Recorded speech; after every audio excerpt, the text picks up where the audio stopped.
Bem, eu recebo com muita alegria aqui nos estúdios da Capital FM o nosso Procurador-Geral de Justiça, o doutor Mauro Curvo, que é também presidente do Conselho Superior do Ministério Público em Mato Grosso.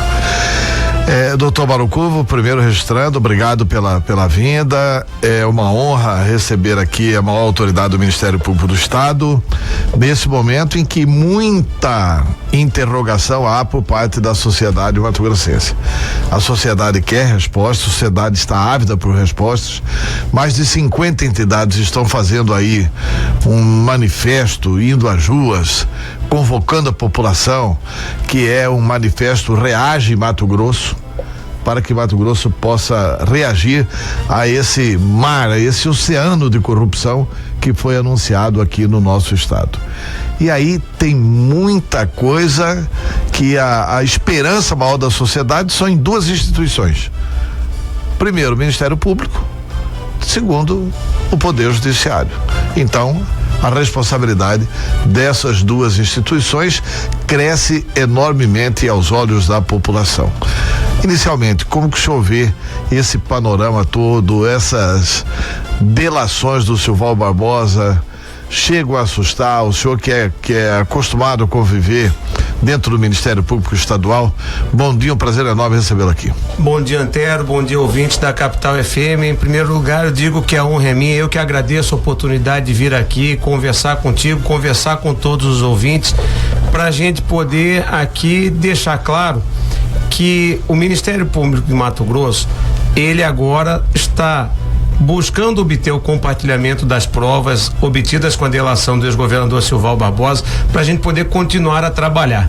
Eu digo continuar a trabalhar porque o ex-governador Silval Barbosa e vários ex-secretários dele, que infelizmente, na verdade, formavam uma quadrilha para desviar dinheiro público, eles só optaram pelo caminho da delação depois do trabalho do Ministério Público Estadual, que levantou provas essas que foram suficientes para pedir a prisão deles, mantê-los presos e que fatalmente iria levá-los à condenação. Quando eles viram que a condenação era algo que se avizinhava, então eles optaram por esse caminho da delação premiada. E aí, durante a delação premiada, houve a menção, a participação nesse esquema criminoso de pessoas que têm foro por prerrogativa de função no Supremo Tribunal Federal. Daí porque as tratativas e que levaram a efeito a delação premiada deixaram de ser feitas com o Ministério Público Estadual, passaram a ser feitas com a Procuradoria-Geral da República.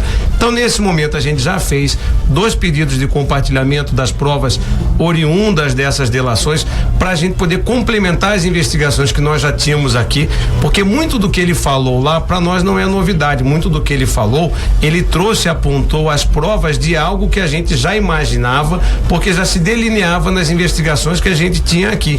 Agora, a gente precisa obter esse compartilhamento para poder analisar toda a situação na sua integralidade e adotar as providências que a população espera. E pode ter certeza, da mesma maneira que nós começamos lá atrás, fazendo as investigações para apurar esses crimes, nós vamos continuar e vamos tentar obter aí a defesa da sociedade, obtendo as decisões judiciais necessárias para a gente poder garantir o mínimo que a população exige, que é probidade no exercício dos cargos públicos. Eu queria dizer, inclusive, a quem está nos ouvindo, que pode mandar a mensagem aqui pelo WhatsApp 98107-4204. Vou repetir o telefone do WhatsApp da rádio, 98107-4204. Qualquer pergunta que você queira fazer, o doutor Mauro Curvo, por gentileza, pode mandar por escrito aqui ou por áudio aqui no WhatsApp da rádio, ou ligar direto no telefone 3054-1019. Agora, doutor, só para que o ouvinte entenda como é que funciona a situação do réu, no caso o Silval Barbosa. Feita a delação, ele negociou a pena também com o Ministério Público Federal. Perfeitamente. E isso foi homologado pelo ministro do Supremo Tribunal Federal. Pelo ministro Fux. Ainda que os processos aqui sejam robustecidos pelas provas que estão sendo requeridas pelo Ministério Público Estadual, ainda que essas provas venham fortalecer aquelas investigações que já estavam desencadeadas pelo Ministério Público. Em relação a ele, Silval Barbosa, a pena é essa já negociada com o Ministério Público Federal. Exatamente. No campo da responsabilidade penal, ele vai então sofrer aquilo que foi negociado entre ele, a sua defesa e a Procuradoria-Geral da República. E ali eles negociaram uma pena, ele tem uma pena, vai cumpri-la inicialmente em regime domiciliar, depois passa a semiaberto. Agora, é muito importante a gente aproveitar esse momento aqui para deixar claro e até pedir o auxílio da população no seguinte sentido. Foi colocada uma cláusula nesse acordo que diz que se ele estiver sonegando algum bem dele que ele não tenha nos apresentado aí ao Ministério Público Federal e a gente no início dessas tratativas, se ficar comprovado que ele sonegou bem, se ficar comprovado que ele participou de outros esquemas afora aqueles que ele já declarou na delação premiada, ele perde os benefícios. Então, as investigações que irão acontecer daqui para frente, elas também, normalmente, elas vão tangenciar essa situação, porque eu não tenho dúvidas de que ao apontar várias pessoas envolvidas no crime, existirão pessoas que também pode ser que apontem aí alguns esquemas que ele participou e que ele não tenha falado. Se isso acontecer e ficar comprovado, ele perde os benefícios da delação premiada. E aí nós temos o caso do Joesley, do Wesley Batista lá da JBS, que recentemente eles tiveram contra si movida um pedido de prisão e rescindido o acordo de delação premiada com a Procuradoria-Geral da República, exatamente porque eles deixaram de falar algumas coisas que vazaram naquele áudio que houve e que é de domínio público, que foi obtido por uma conversa entre o Joesley e o Ricardo Saldi, que trabalhava para eles lá. Tá, tem uma pergunta aqui do ouvinte que está mudando de assunto. Bom dia, por que não investigar o governador Pedro Taques diante dos vários crimes que foram apontados pelo desembargador Perry? Na verdade, quem apontou foi o promotor Mauro Zac, né? Exatamente. Na verdade, olha, tudo começou com o doutor Mauro Zac, que fez uma representação, protocolou a representação na Procuradoria-Geral da República a respeito dessa questão dos grampos aqui no estado. A Procuradoria-Geral da República, a princípio, não enxergou a participação do governador e nos encaminhou. Quando nós recebemos essa representação, imediatamente nós ouvimos o doutor Mauro Zac, que minudenciou aquilo que ele havia colocado por escrito à Procuradoria-Geral da República e afirmou a participação do governador Pedro Taques como tendo ciência e tendo participado ativamente dessa questão dos grampos. Diante dessa afirmação dele, nós encaminhamos tudo para a Procuradoria-Geral da República, porque quem investiga governador é a Procuradoria-Geral da República, não é o Ministério Público Estadual. Daí até é bom a gente aproveitar essa pergunta dele, por que não se investiga? A gente não pode investigar criminalmente o governador. A ordem constitucional do país diz que quem investiga o governador é a Procuradoria-Geral da República, porque ele tem foro por prerrogativa de função no STJ. Isso explica uma pergunta que muitos me fazem de saber por que é que só depois que o governador Sival Barbosa se tornou ex-governador que ele passou a responder pelos crimes que ele praticou no exercício do mandato. E aí eu explico.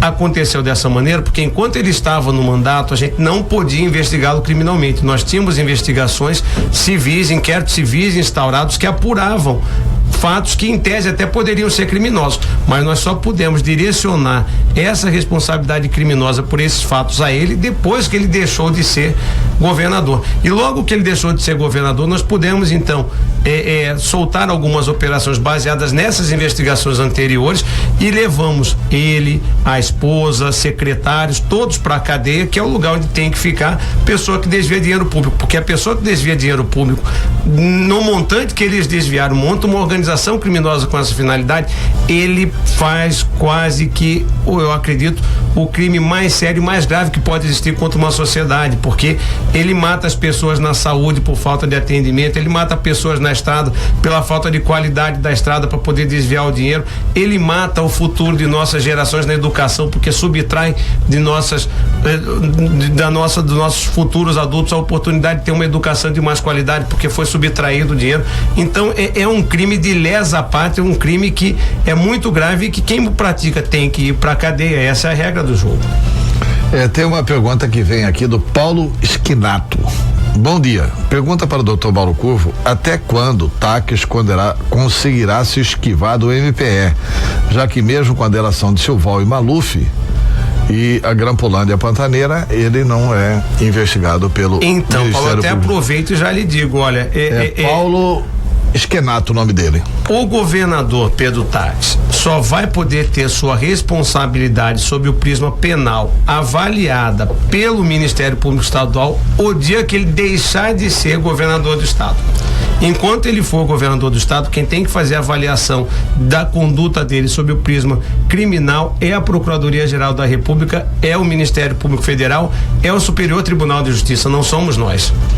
Certo, por causa da questão do foro privilegiado, né? Prerrogativa de função. No caso, o governador, ele seria julgado no STJ, né? STJ. E não no Supremo Tribunal Federal. E não no Supremo, exatamente. Doutor Mauro Curvo, com relação a uma questão que é delicadíssima, para mim é tão grave quanto a corrupção, é essa questão dos grampos em Mato Grosso. Falam aí em 70 mil números, que é o número que o desembargador Orlando Perry está falando. Muito provavelmente deve ser a resposta das telefônicas. Deve ser, eu não conheço. Eu não conheço, muito provavelmente, isso não foi divulgado, mas muito provavelmente deve ser em função da resposta das telefônicas. Será que tem 70 mil bandidos sendo investigados em Mato Grosso que com grampos oficialmente declarados, ou é uma bisbilhotagem realmente oficializada que está aqui? Aí há algumas hipóteses, né, Antero? Aí o que pode acontecer? Muitas vezes pode estar sendo contado em duplicidade ou até triplicidade aqueles números que são objeto de uma prorrogação de interceptação. Então, muitas vezes, se você analisa tudo, você aquilo ali foi prorrogado por 4 meses.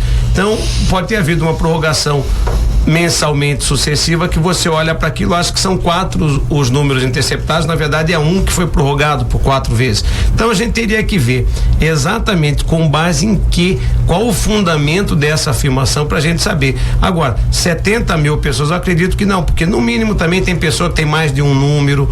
Então, mas veja. Seriam 70 mil telefones. Então. Telefones, né? 70 mil telefones, pessoas com mais de um número, pessoas que vão usando um e depois passam a usar outro, pessoas que também muitas vezes são até eles usam inúmeros telefones e nenhum em nome deles, porque isso é muito comum. Traficante nenhum usa telefone para o tráfico com o nome dele, em nome dele, registrado em nome dele, é tudo em nome de terceiros. Agora, vamos entender uma coisa, né? A gente não pode criminalizar o instituto da interceptação. A interceptação telefônica lícita, ela é um valiosíssimo instrumento de investigação. Muitos crimes são descortinados por conta da interceptação telefônica, muitos mesmo. Crimes que foram praticados, crimes que estão sendo praticados enquanto você está ali acompanhando e você tem aquela prova, e aquela prova é uma prova material, uma prova de uma envergadura tão grande que ela fatalmente leva à condenação, porque é uma prova técnica, uma prova indiscutível. Então a gente não pode criminalizar o instrumento pelo mau uso que muitas vezes algumas pessoas fizeram desse instrumento, e que está provado o mau uso, está provado, porque ficou comprovado, e isso foi objeto já de uma denúncia nossa, que policiais militares montaram um lugar, vamos botar assim, um escritório clandestino, adquiriram equipamentos e ali promoviam interceptações telefônicas. E para conseguir o desvio de sinal, para fazer essa interceptação telefônica ilegal, se utilizavam do expediente da barriga de aluguel. Isso está comprovado. E eles faziam isso, tá certo, num escritório clandestino. Nada tendo a ver, e aí a gente não sabe se é desinformação ou se é maldade, porque quer dizer que o Ministério Público está envolvido nisso. Não tem nada de envolvido nisso, e é fácil de entender. Se houvesse envolvimento do GAECO com essa interceptação ilegal, por óbvio que os militares não estariam fazendo isso, não teriam feito isso num escritório, adquirido equipamento, feito isso fora da instituição GAECO, fariam isso lá dentro. E por que não fizeram isso? Por que no GAECO não tem nenhuma interceptação ilegal? Porque lá existem procedimentos. O GAECO tem o guardião, que é auto-auditável. De tempos em tempos são feitas auditorias para verificar os números que ali estão, como é que foram inseridos, quem inseriu, tudo fica registrado. Então, eles sabedores de que ali havia um certo controle que poderia descortinar essa prática criminosa. As pessoas foram fazer o crime fora da instituição Ministério Público, lá nesse lugar que foi alugado e lá que eles operaram clandestinamente. Nunca fizeram isso de tudo que já veio à tona até agora dentro da instituição GAECO. A gente já pôde olhar aqueles números que são de domínio público e verificar, nenhum deles foi interceptado ilegalmente no GAECO. E esse fato, por si só, além da lisura dos colegas que sempre trabalharam ali na defesa da sociedade, o simples fato de você mostrar que a pessoa está montando toda uma operação paralela fora do GAECO, já mostra que nós não estamos envolvidos em nada disso, muito pelo contrário. Nós promovemos a ação contra esses militares pela prática dos crimes militares. Nós ouvimos o Dr. Mauro Zac, encaminhamos isso à Procuradoria-Geral da República para avaliar eventual participação do governador nesse esquema que foi denunciada pelo Dr. Mauro Zac. Então a gente vem adotando, não só nesse caso, como em todos que chegam ao nosso conhecimento, as providências necessárias na defesa da sociedade. Tá. O senhor tem tomado providências com relação a militares, né? Vocês têm feito denúncias com relação aos militares, porque o Código de Processo Penal Militar é diferente do Código de Processo Penal que trata dos civis. Isso, porque a previsão, né, da atuação da Justiça Militar, ela também é constitucional. Então, por força da Constituição, esses crimes são, eles não, a conexão e a continência não importam em um único processo e um único julgamento. Eles são feitos de modo separado dos crimes praticados por civis. Pois é, mas tem crimes graves praticados pelos civis nessa questão de grampos que o Ministério Público não tem agido. E isso tem, assim, de certa forma, irritado a sociedade. E eu vou acrescentar só um detalhe. Por exemplo, a fraude nos computadores do protocolo do governo, que tem relação com o grampo, né? A Corregedoria do próprio Estado detectou que houve a fraude, detectou quem que é o fraudador, e o Ministério Público não vai fazer a denúncia sobre isso. Quer dizer, sabemos que houve a fraude, sabemos que o computador foi violado, isso a sociedade já sabe, sabemos que foi violado por ordem do governo, isso a população já sabe. Não sabemos ainda quem deu a ordem, mas sabemos qual o funcionário que fez. E essa responsabilização não começa. Então, perfeito. São essas explicações que a gente fica querendo saber. Então vamos começar do início da sua pergunta e agradeço que ela tenha sido formulada para a gente poder explicar e falar aqui para os nossos ouvintes. Vou respondê-la mostrando uma situação que está acontecendo, e aí fica até mais fácil das pessoas entenderem. Veja bem, a partir do momento que o Dr. Mauro Zac disse que esse esquema de grampo era levado a efeito com o conhecimento em benefício do governador, tudo foi encaminhado para o Superior Tribunal de Justiça. Então, o que acontece? O Superior Tribunal de Justiça, ele passa a ter a responsabilidade de avaliar as condutas não só do governador, mas de todos aqueles civis que possam estar envolvidos com o governador na prática ou não desses crimes que estão aí. Então, por isso é que foge a atribuição do Ministério Público Estadual, isso aí fica lá. E enquanto não houver o desmembramento disso, nós não podemos adotar providências contra pessoas que estejam envolvidas. O desmembramento vai haver de duas maneiras.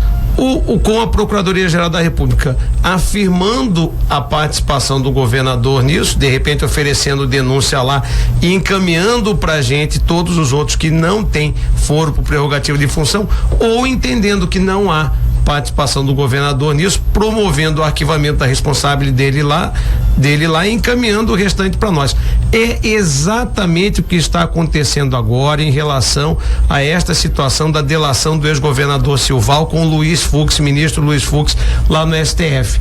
Basta o ouvinte lembrar que semana passada foram cumpridos mandados de busca e apreensão aqui na Assembleia Legislativa, no gabinete de deputados estaduais.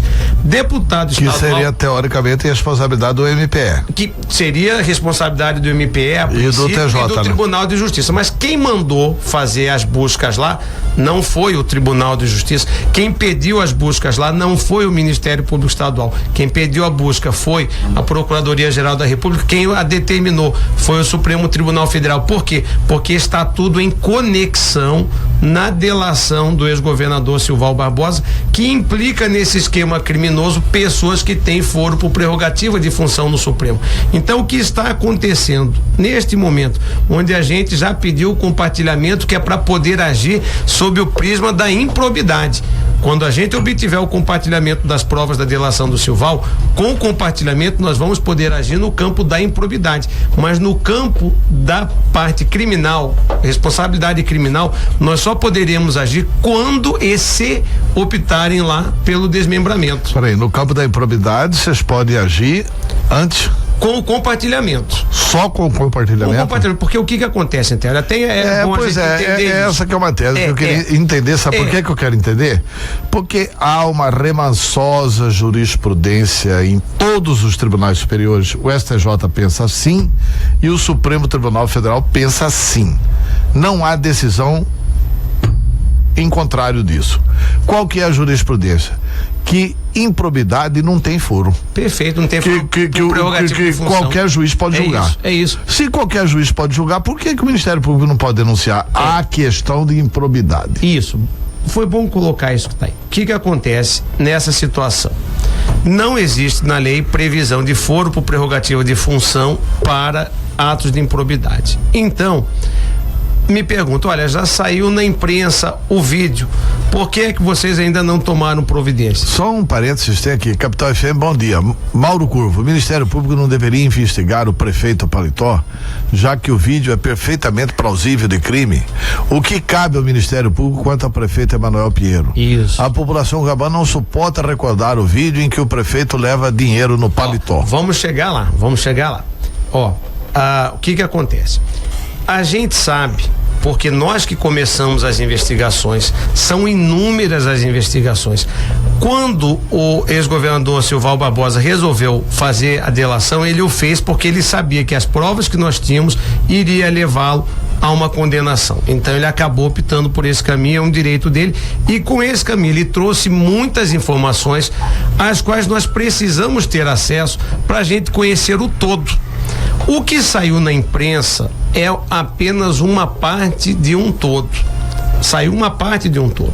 Essa parte de um todo, a princípio, nós até poderíamos já instaurar os inquéritos civis. Sim, já temos algumas investigações que estão em andamento, que a gente pode pegar essa prova e somar lá. Mas para ter ciência de tudo, nós só vamos ter quando houver o compartilhamento. E por que é que nós precisamos ter essa cautela para começar? Que é para começar certo, começar enxergando essa peça dentro do quebra-cabeça todo ele montado, para a gente poder acertar na medida a ser proposta agora e obter eficiência, obter efetividade nessa medida mais lá na frente, quando isso for discutido judicialmente. Porque se a gente toma algumas medidas agora para aplacar a sede de justiça, que é mais do que correta, da população, porque não é só a população, nós também não aceitamos, porque entendemos que fere de morte o princípio da moralidade, a pessoa ser filmada recebendo um dinheiro, quando tem alguém que diz que aquele dinheiro foi recebido indevidamente, ilegalmente, na participação de um esquema que ele financiava aquelas pessoas para ter apoio político na Assembleia, para poder promover desvio de dinheiro público. É esse o pano de fundo no qual foi filmado, e nós temos essas cenas que estão aí, falado pelo ex-governador Silval Barbosa. Então, diante de uma situação dessa, nós entendemos que é morto ou é ferido de morte, ao menos o princípio da moralidade, sem o qual ninguém pode exercer qualquer tipo de cargo público. Daí porque nós iremos, não tenho dúvida disso, nós iremos postular o afastamento de quem praticou esse tipo de conduta de cargo público. Nós iremos. Se nós vamos isso na questão da improbidade. Se nós vamos obter êxito ou não, é uma situação que vai ser definida pela justiça, porque cada um tem o seu papel. O nosso é o de, enquanto defensor da sociedade, buscar as medidas que nós entendemos mais justas à luz da legislação ora vigente. E nós entendemos que a legislação prevê o princípio da moralidade como condição para o exercício de cargo público. É nisso aí um dos pontos que nós vamos nos ater. Não é só isso, mas para isso nós precisamos ter a visão do todo, porque aquilo que começa certo muitas vezes não termina bem. Imagina você começando só sabendo uma parte, sem ter consciência do todo, dar início a um procedimento que não vai ser julgado e nem definido agora, vai ser julgado e definido daqui a um certo tempo, quando a gente já vai poder então ter tido acesso a essas provas. Mas nós não estamos inertes esperando que essas provas venham do STF para cá. Nós já fizemos 2 pedidos de compartilhamento. Para quem? Para o ministro Fux. Eu já estive conversando na assessoria do ministro Fux, explicando a situação que nós estamos aqui no estado, com a prova disso, de conhecimento de todo mundo, e precisando tomar providência, porque o tempo joga contra a sociedade. Se a gente analisar a decisão do ministro Fux, que negou o afastamento do prefeito de Cuiabá, negou o afastamento da prefeita de Juara, ele disse que nega o afastamento porque os atos foram praticados quando eles eram deputados e hoje eles já estão em outro cargo, estão exercendo o cargo de prefeito. Então ele diz assim, que o tempo passou, a situação mudou, então não justifica o afastamento. De onde a gente conclui que quanto mais tempo passar, mais difícil fica para a gente conseguir um provimento numa medida dessa que nós vamos buscar. Então a gente foi lá, conversou na assessoria, mas sente que não adiantou só conversar na assessoria, já até pedimos também uma agenda com o ministro Fux para conversar pessoalmente com ele e pedir agilidade nesse compartilhamento. E nós não temos dúvida de que vai ser compartilhado, porque não existe foro na improbidade por prerrogativa de função. Então essa atribuição é do Ministério Público Estadual, não é de mais ninguém. Agora, para a gente poder voltar a atuar, nós precisamos conhecer o todo e só vamos conhecê-lo quando a gente obtiver o compartilhamento. E na improbidade, aí os prefeitos e os deputados podem ser afastados? Em tese, sim, nós vamos postular esse afastamento, não tenha dúvida que nós vamos postular esse afastamento, no mínimo, pela quebra do princípio da moralidade, fora outras situações que podem existir lá e que nós não temos conhecimento. E isso é solicitado primeiro ao juiz de piso. O juiz de piso pode afastar? Sim, porque na improbidade não há foro por prerrogativa de função. A gente começa a trabalhar em primeiro grau. Pode afastar. Pode afastar. Como pode não afastar. Sabe por quê? A grande indagação da sociedade é o seguinte: eu tô vendo tudo isso aqui, tô assistindo tudo isso aqui é um filme de terror. E põe terror nisso. E essas pessoas vão ser candidatas na próxima eleição? Então aí ninguém vai fazer nada? Aí eu fico satisfeito de saber desse movimento cívico que já está sendo feito. Por quê? Nós temos que entender que as pessoas que fizeram isso estavam nos cargos em que estavam quando fizeram isso e exercem os cargos que hoje exercem, não gratuitamente, foram votados. As pessoas, os eleitores escolheram essas pessoas para representá-los. Então o que a gente precisa de cara? A gente precisa de cara escolher melhor nossos representantes. Esse é o primeiro ponto. Só que isso só também não vai bastar.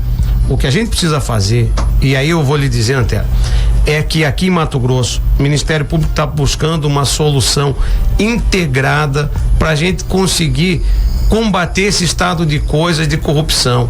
Uma solução integrada. Essa solução integrada, ela tem 3 pontos fundamentais de apoio, um tripé.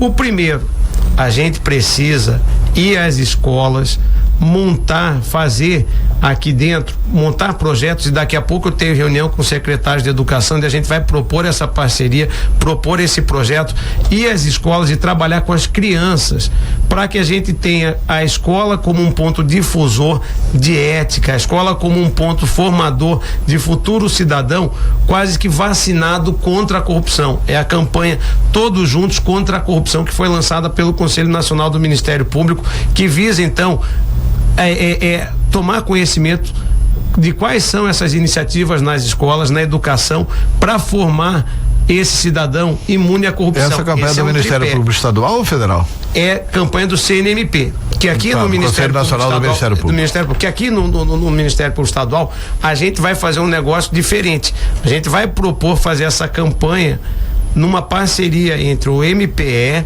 e as secretarias inicialmente de educação aqui do estado, de Cuiabá e de Várzea Grande, para a gente trabalhar um projeto em todas essas escolas aí, para a gente ter no futuro o cidadão bem formado, cidadão com princípios e com valores éticos, onde ele não vai aceitar a corrupção como algo natural e normal. Esse é um tripé. O outro tripé é responsabilizar com firmeza pessoas que praticam desvio de dinheiro público. É o que a gente vem fazendo, porque o Ministério Público Estadual, ele é precursor na responsabilidade de ex-gestores. Essa delação do Silval, essa medida que foi adotada semana passada no Supremo Tribunal Federal de fazer essa busca e apreensão, isso remonta a um trabalho de 3 anos atrás, onde a gente investigava essas situações. Assim que ele deixou de ser governador e passou a ser responsabilidade nossa, nós adotamos as providências e conseguimos levá-lo à prisão à luz das provas que nós obtivemos. Então, esse trabalho que nós começamos, nós pretendemos e queremos continuar e ter a mesma eficiência daqui para frente, mesma eficiência que nós tivemos ali atrás. E também não para aí, é atuar na educação com as crianças, é atuar na repressão, mas fazer algo também, que é o terceiro ponto do tripé, que é o problema da detecção e da prevenção, prevenir o desvio. Nessa questão da detecção, da prevenção, nós estamos desenvolvendo uma iniciativa que não tem paralelo no mundo aqui no Ministério Público do Estado. Nós levamos a operação do Ministério Público Estadual para a nuvem da Microsoft. Fizemos uma licitação, ganhou a Microsoft, nós vamos começar a operar daqui a algum tempo na nuvem da Microsoft. E há 2 semanas atrás eu fui a São Paulo levando outros 5 ministérios públicos, porque a gente conseguiu um preço bom aqui, já dizendo que futuramente a gente levaria 5, 6 ministérios públicos que pudessem aderir a essa ata, ou seja, quem ganhasse aqui, Microsoft, Google, Oracle, quem ganhasse, já sabia que não ia trabalhar só para nós, iria trabalhar para 5, 6 ministérios públicos de início, para depois trabalhar para o Ministério Público Brasileiro, 27 estados, Distrito Federal e Ministério Público da União. Então, olhar a gente como porta de entrada nisso que está aí. Futuramente levar até o sistema judicial brasileiro para uma nuvem dessa. Aí nós fomos lá. Isso parecia conversa de louco um tempo atrás, né? Vamos levar isso tudo para. Onde que está arquivado isso? Está na nuvem. Exatamente. Meu Deus do céu. Aí nós fomos lá. E lá nós propusemos à Microsoft esse trabalho nesse tripé da detecção e da prevenção. O que nós propusemos lá? Nós propusemos lá que fosse desenvolvido inteligência artificial para a gente conseguir, através de inteligência artificial, detectar desvios futuros, detectar pontos fora da curva nos termos de referência, ou seja, nas fases internas dos processos licitatórios, antes que esses processos licitatórios venham a ser efetivados. Todo esse desvio que nós estamos vendo aí de milhões, bilhões de reais, todos eles são feitos depois de uma licitação que é dirigida e que é superfaturada. E o que a gente quer é prevenir essa situação, é estancar a sangria antes que ela ocorra, é trabalhar antes que o leite seja derramado. Agora, com gente, nós não conseguimos. Nós vamos ter que trabalhar com inteligência artificial. Inteligência artificial que já existe, por exemplo, é o mesmo algoritmo que vai ser treinado para fazer essa detecção. É o que detecta questões de movimentação bancária. Quantos de nós que estão nos ouvindo agora aí já não foram alertados e alguém os procurou para perguntar e confirmar uma transação bancária que foge do padrão que ele normalmente opera com o banco? Quantos de nós nunca recebeu um telefonema para falar assim, olha, esse saque aqui lá na Austrália foi o senhor que fez?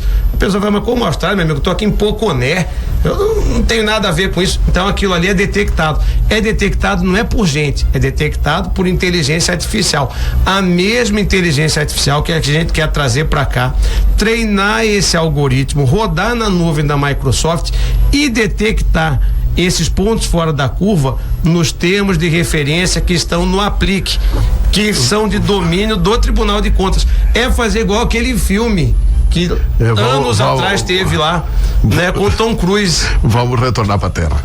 Vamos. Agora, já imaginou? E olha, nós podemos ter isso funcionando. E segundo a Microsoft me garantiu, vai encaminhar engenheiros para cá em 2 anos. a gente tem isso funcionando aqui em Mato Grosso. Olha, nós temos 5 minutos para encerrar a entrevista. Eu tenho ainda algumas perguntas importantes a fazer. Por que o coronel Ailton Siqueira não foi denunciado? Que foi uma reclamação, inclusive, do desembargador Orlando Perry. Ótima pergunta. Então vamos lá. Quando nós analisamos o IPM e oferecemos denúncia contra vários policiais militares, vários coronéis, inclusive, o que nós fizemos? Nós fizemos um pedido para que houvesse novas diligências e novas investigações a respeito exclusivamente da participação ou não do coronel Siqueira naquela situação. Por quê? Naquele momento em que nós oferecemos a denúncia, a nós ficava claro que nós não tínhamos elementos nem para afirmar a participação dele e aí oferecer a denúncia, mas também não tínhamos elementos para dizer que ele não teve participação e aí promover o arquivamento. Como nós ficamos num ponto em que não se mostrava certo nem o oferecimento da denúncia e nem o arquivamento, nós pedimos mais diligência. E aí essas novas diligências é que vão nos mostrar se ele participou ou não participou. Se houver prova de que ele participou, vai ser denunciado, como já foram os outros coronéis. Se não houver provas da participação dele, iremos promover o arquivamento, porque o Ministério Público, ele não investiga pessoas. O Ministério Público de Mato Grosso investiga fatos. Os fatos nos levam às pessoas que o praticaram, mas nós não saímos analisando a pessoa e querendo saber se a pessoa está envolvida ou não. Nós nos contentamos em apurar os fatos, porque os fatos vão nos dizer quem deles participou. E aí quem participou, nós não temos compromisso com o erro de ninguém. Quem participou vai responder. Procurador, a questão do Paulo Taques, por que ele não é denunciado pelo Ministério Público? É para proteger ele ou o governador? Essa questão do Paulo Taques aí, eu posso falar e não posso falar ao mesmo tempo, é muito interessante, pelo seguinte. Então fala só o que pode. Essa questão aí, o que acontece? Eu posso falar daquilo que eu tomei conhecimento, não posso falar daquilo que eu não sei, né? Essa é a minha questão, porque o Paulo Taques é amigo meu, de longa data, não é de hoje não. Se chegar para o senhor decide sobre ele ou o senhor? Não, é aí que eu quero chegar. O que aconteceu? No dia que houve a notícia da prisão dele, num procedimento do qual eu não tinha conhecimento, porque em tudo que eu trabalhei nunca houve a menção ao nome dele. No dia que houve a decretação da prisão dele, num procedimento do qual eu particularmente não tinha conhecimento, não tinha trabalhado nele, nesse dia, quando eu tomei conhecimento da prisão dele, eu já fiz um expediente endereçado ao doutor Hélio, que é o subprocurador-geral na época, e dizia para ele: doutor Hélio, vou me afastar de tudo isso que está aqui, porque foi preso uma pessoa que eu conheço, uma pessoa que é amigo meu, e eu sou passageiro, eu estou no cargo de procurador-geral, sou promotor de justiça, mas sou passageiro, todos nós somos finitos, a instituição fica. Eu não vou jamais expor a instituição, de repente adotando algum tipo de medida que amanhã ou depois pode ser interpretada. E ninguém sabia disso. Ninguém sabia disso, porque eu não vou sair agora que você me perguntou, ninguém me perguntou isso numa rádio. Eu estou respondendo agora e agradeço a pergunta. Então, em razão dessa minha amizade com ele, no dia que ele foi preso, eu peguei e me afastei de tudo isso que está aí. Então, por isso que eu não tenho como lhe responder por que é que ele ainda não foi denunciado, ou deixou de ser denunciado, ou foi denunciado, porque aí eu me afastei de tudo isso. Não, aí mas porque ele não foi denunciado é porque há uma convicção do Ministério Público de não denunciar nenhum civil. E não, mas não necessariamente, eu também não sei, é porque essa aí, quando eu li na imprensa, já diz respeito a uma situação lá de Lucas do Rio Verde, que não é essa situação dos policiais militares que montaram aí um QG para interceptar os outros. Pois é, e essa de Lucas do Rio Verde, o Ministério Público pode decidir? Sim, a princípio sim, porque é lá de Lucas do Rio Verde, não guardaria conexão com essa dos militares que foi parar no STJ. Então, se chegar a apuração de Lucas do Rio Verde, o Ministério Público vai opinar sobre esse vício também? Aí eu acredito que sim, mas tem que ver qual o entendimento do colega que vai trabalhar nisso. Mas a princípio eu não enxerguei conexão, e é por isso que eu desconheci essa situação. O que eu tinha conhecimento era da questão do grampo levado a efeito, interceptação ilegal levado a efeito por policiais militares ali num lugar que eles alugaram, equipamento que eles alugaram, que começou na campanha eleitoral, aquilo que eu conhecia. Essa situação eu fui conhecer quando eu li na imprensa, e quando eu vi o nome dele envolvido nisso que está aí, com a decretação da prisão dele, em razão da amizade que tenho por ele, pela família dele, saí imediatamente, porque é aquilo que eu digo, nós não pessoalizamos. Nós não pessoalizamos. Então, alguém vai analisar a conduta dele. Agora, da mesma maneira que nós não pessoalizamos, nós não temos o compromisso com o erro de ninguém. Se errou, com certeza vai ser denunciado. Doutor Mauro Curvo, o Ministério Público está criando dificuldades para não receber a delação do Alain Maalouf, ou a delação do Alain Maalouf não pode ser feita pelo Ministério Público Estadual? Olha, qual que é o problema que está acontecendo em relação ao Alain Maalouf? Que ele quer confessar crimes, quer dizer de pessoas envolvidas, e o Ministério Público está dizendo tudo bem, mas eu quero te dar 30 anos de prisão. Olha, aí eu não sei, não conheço essa negociação, não passou por mim. Agora, se essa negociação, se entre as pessoas a serem delatadas pelo ele diz que tem o governador. Se tem o governador, aí já não é conosco. Aí é lá na Procuradoria-Geral da República, é lá no STJ, é com o Ministério Público Federal, aí não é conosco. Aí se estão opondo embaraço ou não estão opondo embaraço, eu desconheço completamente. Aí não é o Ministério Público Estadual. Não é o Ministério Público Estadual. Isso que é bom pro ouvinte entender. Porque governador só passa a ser responsabilidade do Ministério Público Estadual. Isso é bom pro ouvinte entender, mas isso tinha que acabar, né? É o tal do furo, né? Olha, se acabasse, a gente já teria tomado providência lá atrás contra o Silval durante a gestão dele. Pois é. Doutor Mauro Curvo, infelizmente o tempo acabou. Eu sei que tem muitas perguntas que chegaram aqui que eu não consegui ler, paciência, porque rádio é inclusive tempo e eu tenho que seguir o tempo, mas muito obrigado, fiquei honrado com sua presença. Eu tenho certeza absoluta que o ouvinte está muito melhor informado sobre a atividade do Ministério Público e tem ideias do senhor que eu acho extraordinária. Essa da educação é uma delas. A gente precisa voltar a ensinar na escola o seguinte, que colar também é uma espécie de corrupção. Que assim, se o professor te deu um ponto a mais e corrigiu a prova errada, você tem que ir lá e mostrar. Vai lá e mostra pro professor, olha, o senhor tem que tirar um ponto aqui, o senhor corrigiu a prova errada. Você parar no estacionamento de deficiente sem ser deficiente é um ato de corrupção. Quer dizer, essas pequenas ações éticas precisam ser reposicionadas para que a população. Dúvida. Então, eu acho que a ideia do senhor da educação extraordinária, o senhor que já defendeu uma tese da saúde também extraordinária. E aí a gente volta um dia aqui só para falar disso, de nuvem de educação, de saúde, no futuro. Vai ser um prazer. Agora, imagine só, a gente concretizando esse sonho de conseguir prevenir o desvio de dinheiro público. Daqui a 2 anos você ter aí então essa inteligência artificial que já existe, já é usada no dia a dia em outros setores, sendo usada para prevenir o desvio de dinheiro público. Imagine isso conjugado com esse trabalho nas escolas de formação de nossos futuros cidadãos, tá certo? E mais um trabalho aí bastante eficiente, bastante produtivo na recuperação do dinheiro que já foi desviado e na responsabilização de quem desviou. Só assim que a gente vai conseguir construir um mundo melhor. E eu estou à disposição, agradeço a oportunidade de vir aqui, de falar, de esclarecer aqui aos ouvintes, de conversar contigo, porque o que a gente precisa é ter acesso à informação. Muito problema que a gente enfrenta, ele é oriundo da desinformação. E quando você traz a informação, você clareia as situações, você traz luz solar para as situações e as pessoas então começam a entender quem é responsabilidade de que instituição. Isso é muito importante, porque nós do Ministério Público Estadual estamos fazendo a nossa parte, como também eu posso lhe afirmar que a Procuradoria-Geral da República está fazendo. Semana passada a prova disso é uma operação que foi feita aqui em Mato Grosso a pedido da Procuradoria-Geral. Então ninguém está parado. É como se fosse uma corrida naquela que você vai passando o bastão. Lá atrás nós iniciamos essa corrida na apuração da responsabilidade do Silval e da quadrilha dele. Passamos esse bastão ao Ministério Público Federal, à Procuradoria-Geral da República, ao STF, quando ele fez a delação.